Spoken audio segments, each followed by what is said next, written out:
Hi, you're on the Reddit Confessions channel. It wasn't the cheating that broke me. It was how casual she was about it. The whole thing unraveled on a night that felt too quiet. No thunder, no drama, just that still kind of silence that makes your skin itch. She was sitting on the arm of the couch, not in it, like someone waiting to leave, legs crossed, wine in hand, phone upside down, and that distant look in her eyes like she was already packed in her mind. I didn't ask anything. I just stood there, holding the letter she left half hidden in the drawer, a handwritten note with the words, "I'm not unhappy, just bored." I read it twice, then looked at her. She didn't flinch, didn't even try to take it back. Instead, she said something that didn't even sound real until it echoed through the room. "You're not who I want." Like I was a jacket she thought she liked but never wore. I didn't yell, didn't ask why. I just slid the ring off my finger and let it fall to the hardwood. The sound it made wasn't loud, but somehow it cut deeper than any scream. Then I pointed to the door. "That's the exit. You should take it before this gets ugly." She blinked once, like it took her a second to register that I wasn't going to beg, that I didn't ask for more time. I didn't ask who she wanted. Maybe that's what messed with her the most. But before she could say anything else, there was a knock, not hers. She was still standing there, half shocked, half smirking. It was soft. 3 little taps. She turned to look. I didn't. I just walked past her and opened the door. And there she was, her sister, Harper, still in scrubs, hair tied back, eyes wide with something between regret and hope. Then she looked at me, not past me, not around me, at me, and she asked, "Kurt, can I come in?" And my wife, well, soon-to-be ex, didn't say a word because Harper was holding something in her hand, a folded-up photo, and she said, "There's something you need to see now." Harper didn't wait for me to say yes. She stepped inside like the door was meant for her all along. My wife, Kendra, stood frozen, still gripping her wine glass like it was the last ounce of control she had. Her jaw tightened when Harper brushed past her. No hug, no hello, just a shared silence packed with more tension than any argument we'd ever had. Harper held out the folded photo, but her eyes stayed locked on mine. "You should sit down first," she whispered. I didn't. I took the photo and opened it. It was grainy, probably printed from a security cam, but even in black and white, even with the timestamp partially cut off, I recognized the scene. It was the back hallway of Kendra's yoga studio. And in the center of the frame, clear as day, was Kendra, leaning against the wall, lips locked with someone who was definitely not me. It was her co-worker, the same guy she told me was like a brother. I stood there, staring at proof, and all I could hear was my own breathing, shallow, jagged, not angry, just hollow. I turned toward her, and before I could ask anything, Harper stepped between us and said, "This isn't the only one. There's a folder." Kendra finally snapped. "What the hell are you doing, Harper? You told me you wanted out. You didn't say you were going to crush him like a roach." Harper fired back. "He deserved the truth. You were never going to give it to him." That's when I realized this wasn't spontaneous. Harper didn't just find these photos. She'd been collecting them, waiting for me, for justice, or for something else. Kendra scoffed. "Don't act noble. You're just mad he chose me first." And that sentence, God, that sentence cut through everything. Harper went quiet. Her shoulders dropped just slightly enough for me to see it. The hurt, the history, the way she avoided my eyes then, not out of guilt, but because Kendra had said something real. Something neither of them wanted me to know. I didn't ask. I couldn't. My legs carried me to the couch before my mind caught up. I sat there with the photo still in my hand, and my ring still somewhere under the fridge. It felt like a ghost wrapped around my finger. Harper finally broke the silence. "There's more, but only if you want to see it." Kendra turned and walked to the door, muttering something about starting fresh and freedom, like she was the victim in her own mess. But before she left, she looked back one last time and said, "You'll regret not fighting for me." I didn't reply. I just looked at Harper. And then I nodded, because whatever came next, whatever folder, whatever truths, I needed to see them. Even if they shattered the last good memory I had of my wife. And Harper, she didn't blink. She just said, "Okay, but you'll need a drink first." What she showed me next, it wasn't about Kendra. It was about me, and something I never saw coming. I followed Harper into the kitchen, where she placed her phone face down on the counter like it had burned her fingers. She opened the fridge, grabbed a bottle of ginger ale, and poured it into a glass without asking. I sat there across from her, still holding the printout of Kendra wrapped around that yoga guy like she didn't have a husband waiting at home making her dinner every night. "You need to see something else," Harper said, her voice lower now, like someone might be listening. She reached into her bag and pulled out a second envelope, thick and warped like it had been hidden under a floorboard. She pushed it across the table with one finger, not meeting my eyes.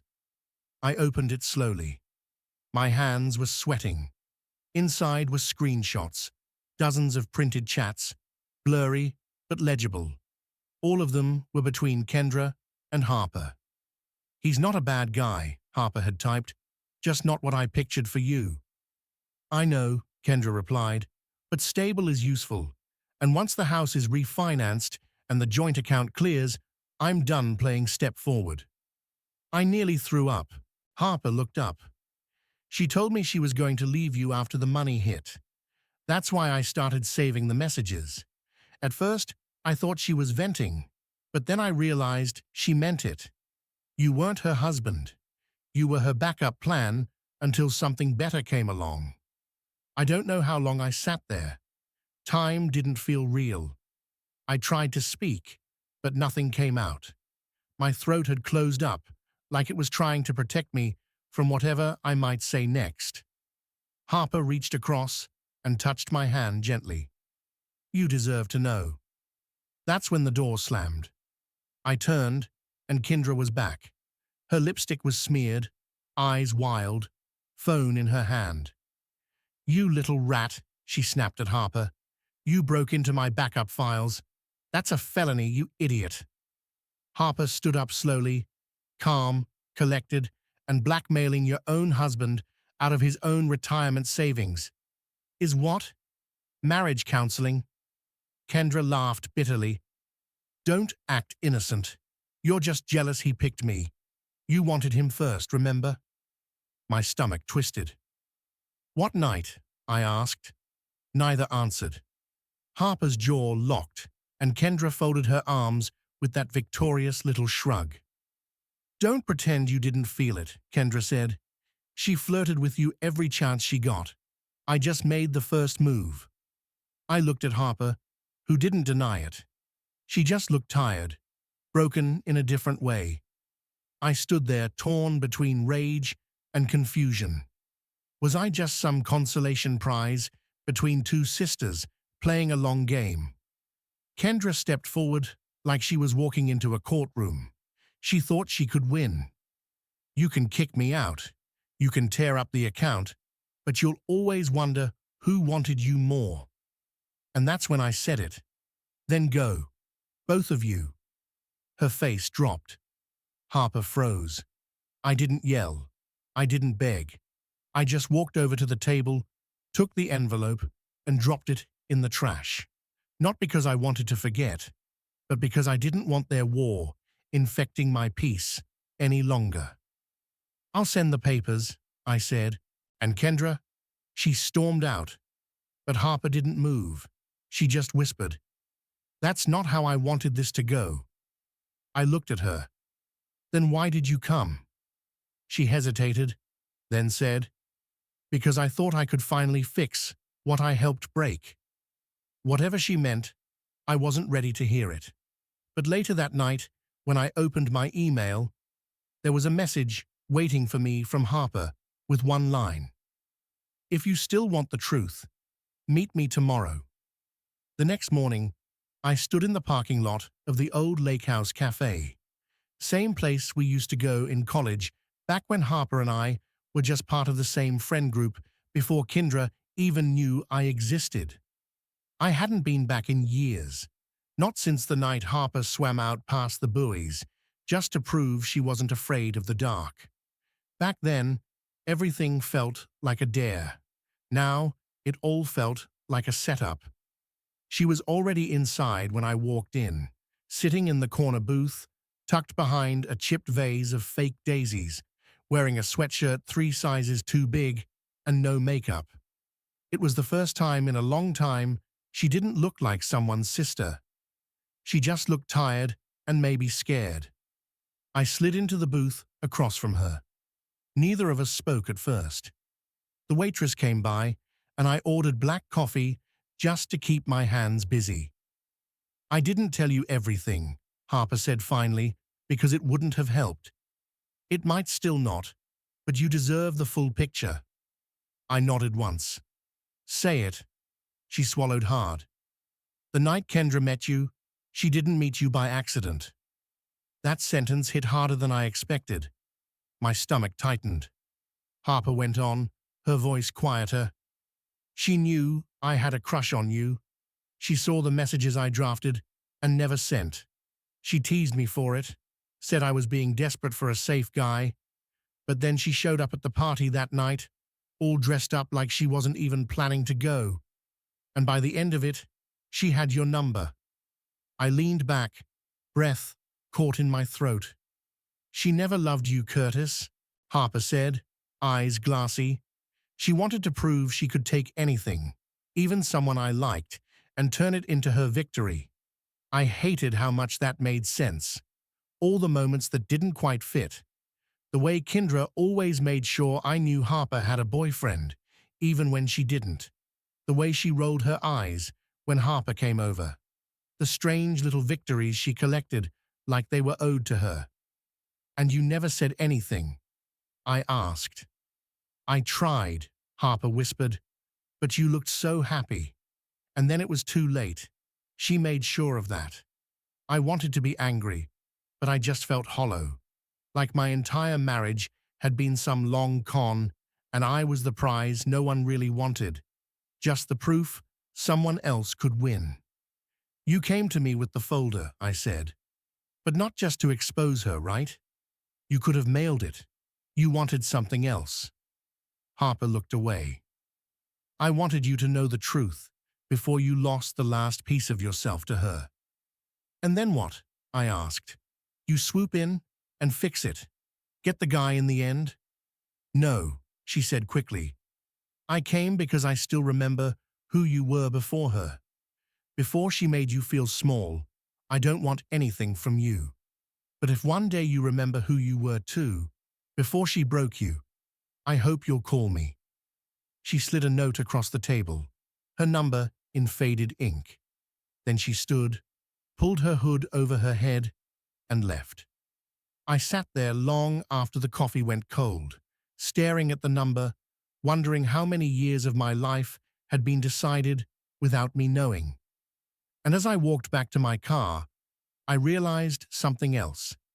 I didn't just lose my marriage. I lost my own story somewhere in it. But maybe, just maybe, it was time to start writing a new one. At first, I figured it was Kendra, maybe coming back to gloat, maybe to cry, or maybe to twist the knife one last time with a smug speech about how I'd never do better. I was prepared to keep the door shut.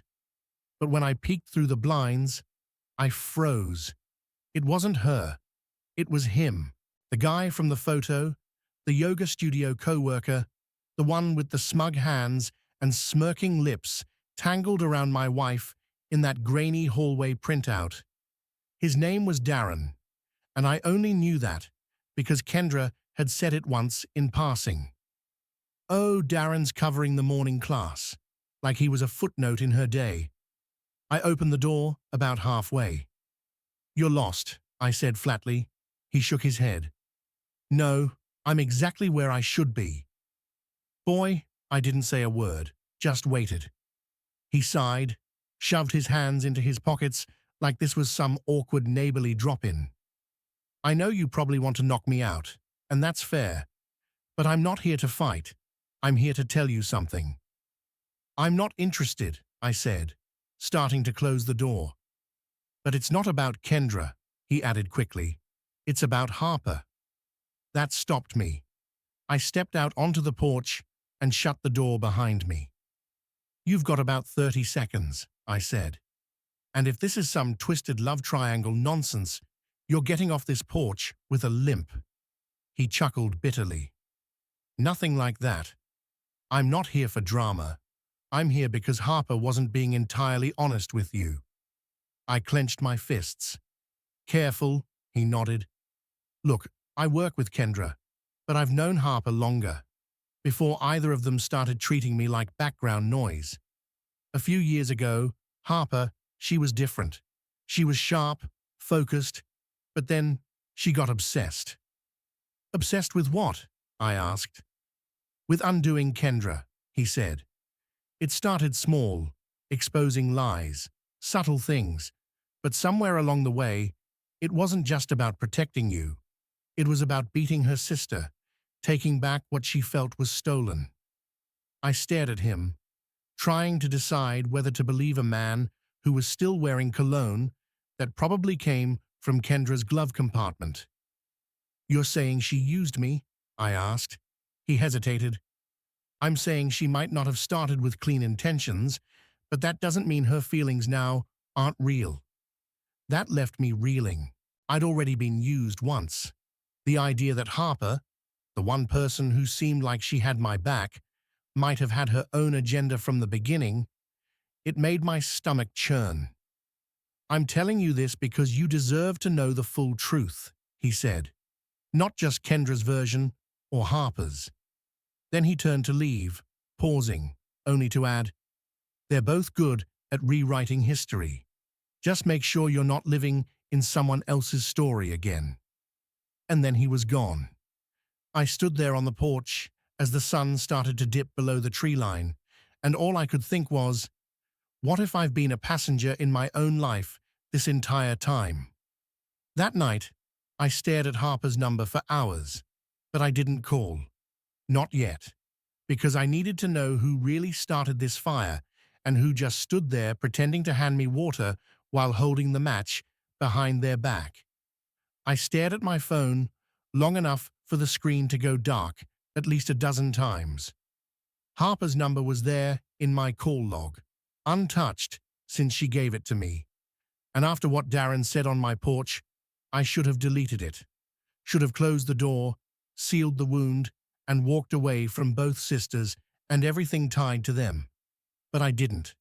Instead, around 10:37 p.m., I tapped her name and pressed call. She picked up on the second ring. Her voice was soft. Kurt. Yeah, I said. I didn't even plan what to say. Didn't rehearse it like I usually do when I feel too much. We need to talk. She was silent for a beat, then said, come over. So, I did. Her apartment was small, dimly lit, and smelled like eucalyptus and laundry detergent. She'd changed out of the hoodie and now wore a plain grey tee, hair pulled up, face unreadable. She didn't hug me. I didn't ask for one. She handed me a glass of water, and we both sat on her couch, like strangers, pretending they weren't once orbiting the same sun. I need to ask you something, I said, and I want the truth, even if it hurts. Harper didn't blink. Okay. When you gave me those screenshots and told me everything about Kendra, were you doing it for me, or just to finally win some sick competition you've been playing against her? She didn't look offended. She didn't get defensive. She just sighed, like she'd been waiting for that question since the moment she stepped into my house. I started collecting those messages for myself, she admitted. At first, it was about seeing her get what she deserved. I hated watching her hurt people and walk away like she was untouchable. But when I saw how she looked at you, how she used you like a stepping stone, I started to realize something else. I wasn't just angry at her. I was scared for you. You were so deep in it. You didn't even see yourself anymore. I leaned forward. So, this was charity? No, she said, shaking her head. It turned into something else. And I don't expect you to believe me. But somewhere in all of that, I stopped thinking about what I lost to her and started thinking about what you deserve to get back. She looked at me, eyes glassy. You were never supposed to be part of our war. I believed her. Maybe not entirely, but enough to feel my chest loosen a little. The problem was Darren's words were still bouncing around my head, like bullets in a small room. And Darren, I asked, you ever tell him about this plan of yours? Her eyes narrowed. You talked to Darren? He came to my house, I said. Told me you've been playing a long game, that this was never just about Kendra. Harper exhaled through her nose. Of course he did. Darren's been obsessed with her for years. She used him like she used you, but he never got what he wanted. So now he's trying to drag everyone else down with him. I raised an eyebrow. What did he want? She hesitated just long enough to raise every red flag I had left. Harper, I said slowly. What did Darren want? She looked me dead in the eye. Me.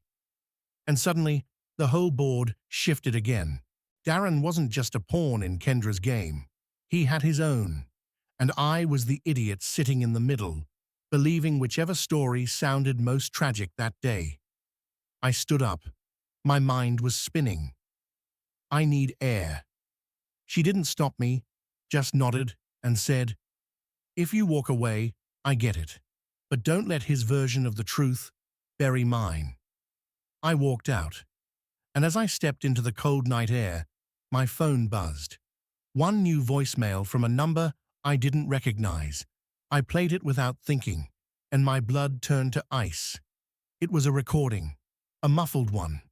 But I recognized the voices, Kendra and Darren, and what they were saying. It wasn't just about me. It was about Harper and a setup I had walked straight into. I replayed the voicemail 5 times before I sat down on the curb. I couldn't move, couldn't even feel the cold concrete under me. The voices were fuzzy, but I knew them. Kendra's sharp laugh and Darren's low, oily tone were burned into my memory by now. But it wasn't just hearing them that froze me. It was what they said. You think he'll actually fall for it? Kendra's voice crackled through the static. He already has, Darren replied. Harper plays the wounded Saint and Curtis. He eats it up. Always wanted someone to save. Let him believe she's it. Then laughter from both of them. Kendra continued. So we wait. He divorces me, throws himself at Harper, and then, Darren answered, then they both learn they're not as clever as they think. I don't remember how long I sat there. The audio ended, and my hands just stayed still. Phone still glowing in my palm like a lit fuse. My heart didn't beat faster. It just dropped like it was too heavy to lift again. I felt every ounce of humiliation settle on my shoulders like concrete. The woman I married was orchestrating my downfall. The man she cheated with was feeding me breadcrumbs. And the woman I thought was my only real ally, maybe just another mask in the show. I went home in a fog. Didn't sleep. I sat at the kitchen table, staring at nothing. The box labeled wedding stuff was still next to the door. I opened it. Inside was our wedding photo, smiling in a frame that felt like it belonged to strangers. I took it out, turned it over, and saw Kendra's handwriting on the back. Here's to forever. even if it gets ugly. It got ugly, all right. By morning, I knew what I had to do.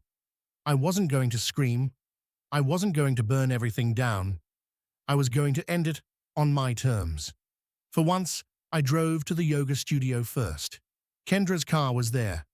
I walked in and waited until she came out of class. All polished and glowing, like betrayal was just a facial treatment. Her eyes widened when she saw me. Curtis. I handed her an envelope. Inside were the divorce papers, signed, notarized, official. I'm not your puppet anymore, I said calmly. You wanted freedom. Here it is. She flipped through the papers, trying to act amused. You think this makes you strong? No, I said, but I finally don't feel weak. Before she could respond, I turned and walked out. Next stop was Harper's. I didn't call, I didn't warn her. I needed to see her face the second she heard the recording. I knocked. She answered in seconds, as if she'd been expecting me. You okay? She asked softly. No, I replied, pulling out my phone. But you will be honest with me right now. I played the voicemail. Her face shifted slowly. Shock, hurt, a strange kind of horror. Where did you get that? She asked, voice barely above a whisper. Anonymous voicemail, I said. Maybe Darren, maybe someone else. Doesn't matter, just tell me if you knew. She swallowed hard. Curtis, I didn't know they were still talking. I thought, did you ever talk to him about using me? I interrupted. Her silence was the loudest thing I've ever heard. Then she finally said, only at the beginning, before I knew what he was. It was honest, but it was too late. I'm done letting people rewrite me into their stories, I said, stepping back. I don't want revenge. I don't want drama. I just want peace. And I won't find it here with you. Harper didn't cry. She just nodded, like she knew this was coming. As I turned to leave, she called out softly, I did care. I still do. But I didn't turn around, because sometimes the worst betrayal isn't the one that cuts the deepest. It's the one that leaves you wondering if any of it was ever real. I didn't sleep that night, not because I was angry or heartbroken or even confused anymore. I didn't sleep because for the first time in a long time, my mind was finally quiet. No more guessing who was lying. No more trying to be the husband, the fixer, the fool. I woke up at 6:03 a.m. without an alarm, showered, packed the last of Kendra's things into the car, dropped the box labeled wedding stuff at her mother's porch, and didn't bother leaving a note. The photo frame was gone. I didn't burn it or smash it. I just quietly buried it at the bottom of a dumpster 2 nights ago. It felt symbolic at the time, like I was discarding someone else's movie script with my name printed on the front. Then I did something I hadn't done in years. I took the long road out of town, past the lake where we used to go in the early days, past the cafe where Harper and I last spoke. I turned off my phone, not out of anger, not to make a point, just because the silence had finally become more comforting than anyone's voice.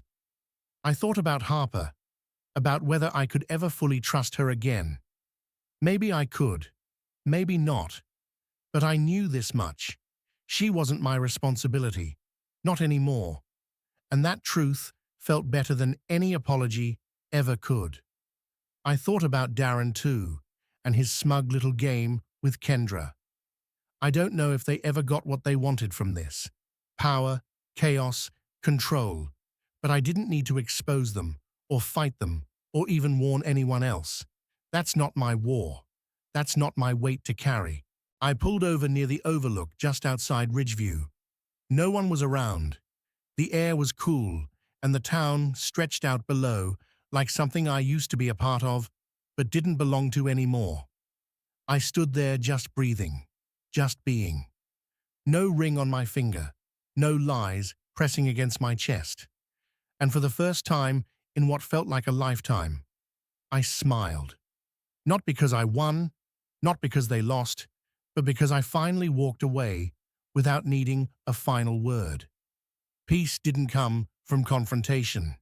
It came from stepping off the stage completely and refusing to be part of their play. My story was no longer something being done to me. It was mine again. Messy, cracked, unfinished, but mine. Weeks later, Harper did text. Just one line. If you ever want coffee, no expectations. I haven't replied. Maybe someday I will. Maybe I won't. But either way, I'll decide for me. Have you ever walked away from someone, not because you stopped caring, but because you finally started caring about yourself? Share your moment in the comments below. Subscribe to Reddit Confessions for more real-life stories where truth hits harder than fiction. And if you made it to the end of this one, thank you. Sometimes survival is the plot twist.